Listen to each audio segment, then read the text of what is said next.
Listen, when Jesus landed on the shore, the guy that had the legion in him came running up to him. That's right. Jesus didn't have to find him. The guy comes running up to him, throws himself at Jesus' feet. Now, just so you know, he worshiped, so that wasn't the demons in control. This was the guy. Right. But the wild part was when the demon spoke and said, "Thou son of David, what are you going to do with us? I didn't even know you existed. You ran up to me, buddy." You don't have to go searching for him. So, I don't teach this stuff to get you to get weird. I teach you this stuff to be knowledgeable. Because God doesn't want us to be ignorant. He wants us to be smart. Jesus said to be smart like a serpent, but innocent as a dove. We should be able to recognize things and test out the spirits and know the spirit behind it too. So, the war of the Clash of the Titans. This is actually basically where mythology got this concept. Was during this clash between angelic beings, they created the story of the Clash of the Titans. Okay, the clash of the demigods and all this stuff. And the Romans and the Greeks took little pieces of fact and they exaggerated their version. And now it's actually being taught in history to your children. No. How do I know that? Because my son comes home and explains it to me. And I look at my son and take him back to the Word and say, what they're teaching you is mythology. For a reason, it's a myth. It's a human's concept, but it is not the Word. Let's go back to the authority of what? The Word. This is what the Word teaches. And I've had to go back and reconstruct what they teach as fact and history. Okay? It's important we know this because your kids need to know. We have a generation and a big gap in the church of kids with no knowledge of things because we quit teaching them somewhere. And I think part of it is because we didn't know it ourselves either. So we have the ability, we need to teach it.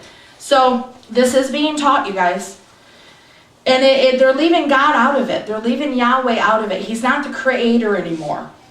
Not according to them. And so the Bible actually shows us a very different story.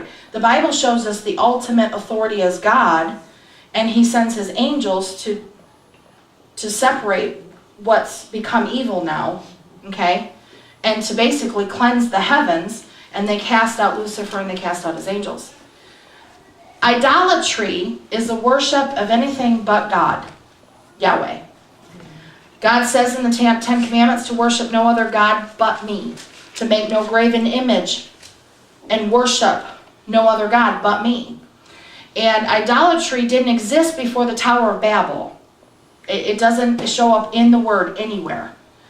The first 10 generations of Noah doesn't show idolatry because they were actually very close together, and you can see where they overlap. There's a map out in the front entrance, and you can see where all the those 10 generations actually kind of knew each other. So the story of Adam was actually word of mouth. It didn't have to be written because you might have been born when Adam was actually 300 years old. And so you actually knew him. So he told you what happened. Really interesting. And so it wasn't written at the time. The first 5 books of the Bible were written by Moses about 2,000 years after the fact. Doesn't make them any less credible because it was so word of mouth. But there is earlier writings that just weren't put together that they found in the Dead Sea Scrolls. So there was proof of that. So idolatry doesn't exist before that. And what happened is during the Tower of Babel, which is when these giants began to replenish, they had the knowledge of angels. You understand that? These men taught these half-beings, taught these men how to make big, huge things. So they made the Tower of Babel. They started making pyramids. They taught them technology. They taught them stuff that baffles us. Okay? This knowledge didn't come from, it came from God, but it wasn't God's permission. Right. They did this out of rebellion to God, because God didn't give them permission to teach them that. They were supposed to come down and teach righteousness. So, Mythology actually names these demigods. There's a little thing in here that has like 7 or 8 of those names. I think it's towards the end. Nisroch is in Isaiah. Moloch is in 1 Kings. Chemosh is in 1 Kings. Jupiter is in Acts. Dagon is in Judges. Rephan is in Acts, and Nergal is in 2 Kings. This is just a couple of them, and I have those specific scriptures if you want to see them. I actually have them on a thing somewhere. And I actually have the passages of where those are found. Chemosh and Moloch were probably the most common two out of this. These were actual idols made after an actual Nephilim giant that existed, and they worshipped the being. And these are the two that they killed babies to. Chemosh was known for having a fire in the pit of him, and they would lay the baby in his arms, and the baby would fry. Moloch was another one that they sacrificed children to, and that was actually known. It was quite an evil thing, and whenever Israel took part in killing children, they were put into captivity, because God would not put up with their insolence.